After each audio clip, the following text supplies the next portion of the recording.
Hello বন্ধুরা, দেখো আমি আজকে একটা পুরো নতুন রেসিপি নিয়ে এসেছি। তো এই রেসিপিটা অনেকেই করেনি হয়তো, তো আমি আজকে করব। কে কে করেছো কমেন্টে জানাবে, ভালো লাগলে একটা লাইক শেয়ার করে দিও। তো আমি কি করছি পুরো ভিডিওটা দেখবে। দেখো এগুলো কিন্তু অরিজিনাল কলার ডালের বড়ি, তো ঝোলে দিলেই কিন্তু বড় বড় হয়ে যাবে। তো আমি কি দিয়ে রান্না করব আজকে তোমরা সব দেখবে। তো বড়িগুলো আমি ভেজে নিলাম। এবার আমি কড়াইতে তেল দিয়ে দিলাম।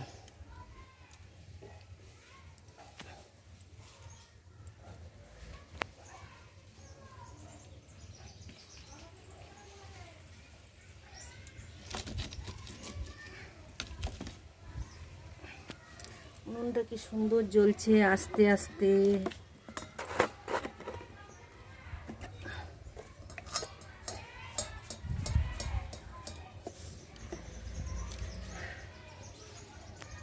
দেখো তেলের মধ্যে আমি একটু লবণ দিয়ে দিলাম, এবার একটু হলুদ দিয়ে দিলাম, একটু নাড়াচাড়া করে নিলাম।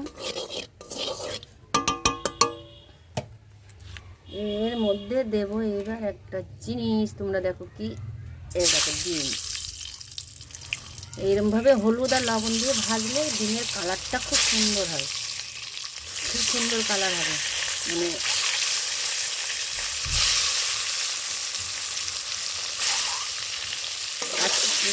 দিয়ে রান্না করবো দেখবে, বড়ি দিয়ে, আলু দিয়ে, ডিম দিয়ে, টমেটো দিয়ে ঝোল। কে কে খেয়েছো কমেন্টে করে জানাবো। তো ভালো লাগলে লাইক শেয়ার কমেন্ট করে দেখো। তেলের মধ্যে ডিম একটুখানি ফুটো ফুটো করে দিলে তা ফাটবে না। লবণ দিয়ে দেবে, হলুদ দিয়ে দেবে। বড়ি তো দেখো বড়িগুলো আমি ভেজে নামিয়ে ফেলাম। ভাতটা আগে করে নিয়ে যাই দেখো উনুনে। তো ভাতটা আমি পরিষ্কার জায়গায় ঢেলে নেব। এটা কিন্তু আজকে পুরো নতুন রেসিপি দেখাচ্ছি। তো কেউ করেছো কিনা অবশ্য আমি জানি না। বড়ি দিয়ে আলু, টমেটো, ডিম দিয়ে ঝোল। তো দেখো ডিমের মধ্যে কালারটা দেখো কত সুন্দর। আগে হলুদের মধ্যে তেল লবণ দিয়ে নিলে কালারটা, ডিমের খুব সুন্দর কালারটা আসে।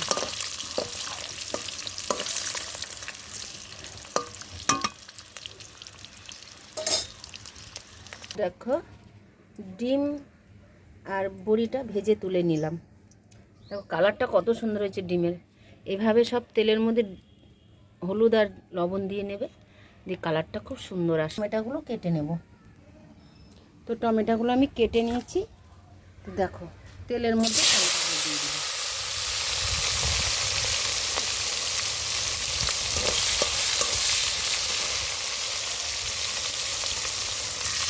টমেটোগুলো কেটে নিলাম। টমেটোগুলো তেলের মধ্যে দিয়ে একদম কষিয়ে নেবো তেলের মধ্যে। এর মধ্যে আমি দেবো হলুদ,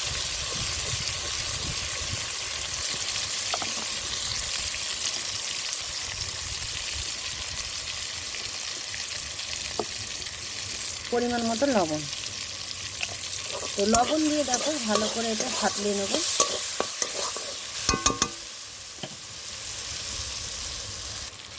এই টমেটোগুলো দেখো আস্তে হয়ে এসেছে। এবার এর মধ্যে দেবো আমি যে মশলা করে নিয়েছি। তো মশলার মধ্যে আছে আদা, রসুন, পেঁয়াজ আর টমেটো। এর মধ্যে আমি ঢেলে দেবো। তো এটা ভালো করে একটু কষানো হবে, তাহলে না হলে মানে কাঁচা মশলার গন্ধ করবে। তো বন্ধুরা দেখো আমি মশলাটা পুরো কষিয়ে নিয়েছি, পুরো কষিয়ে নিয়েছি। দেখো আর একটু কষানো হবে, মশলাটা আর একটু কষানো হবে। এই বেগুনটা উনুনে আজকে পোড়াবো। বেগুনটা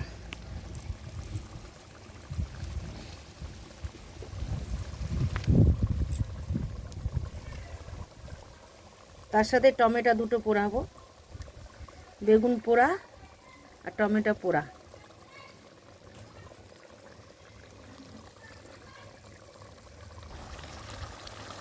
তো দেখো মশলাটা আমার পুরো কষানো হয়ে গেছে। এর মধ্যে আমি দেব সেদ্ধ আলুগুলো।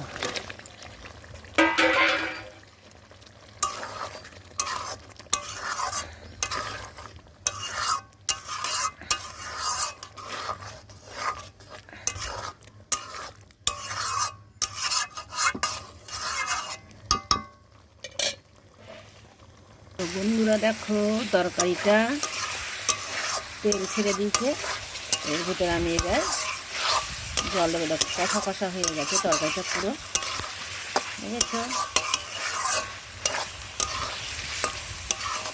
পুরো কষা কষা তরকারিটা হয়ে গেল। এবার আমি এর মধ্যে হালকা জল দেব।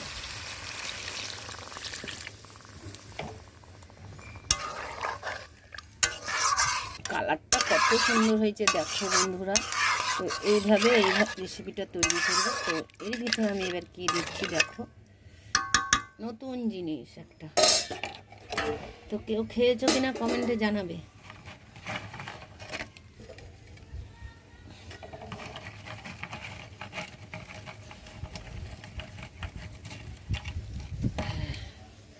এই দেখো বড়ি, তার মধ্যে দিয়ে দেব ডিম, ডিম আলু বড়ির ঝোল। ডিম আলু বড়ির ঝোল এটা একটু ফুটলেই আমি নামিয়ে ফেলবো, আমার রেসিপিটা কমপ্লিট হয়ে যাবে। তো ভালো লাগলে লাইক কমেন্ট অবশ্যই শেয়ার করবে। তোমরাও বাড়িতে এভাবে রান্না করে দেবো। তো কে কে খেয়েছো কমেন্টে অবশ্যই জানাবে, ঠিক আছে। আলু বড়ি আর ডিম দিয়ে ঝোল। তো মশলা তো কী কী দিচ্ছি সব দেখেছো।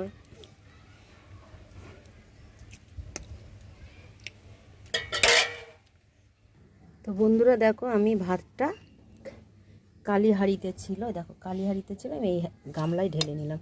তো ভাতটা আমার ভালো থাকবে, ঘরে কালিও হবে না। তো আমি ছাদের ওপর রান্না করছি। তো ধনেপাতা দিয়ে দিলাম।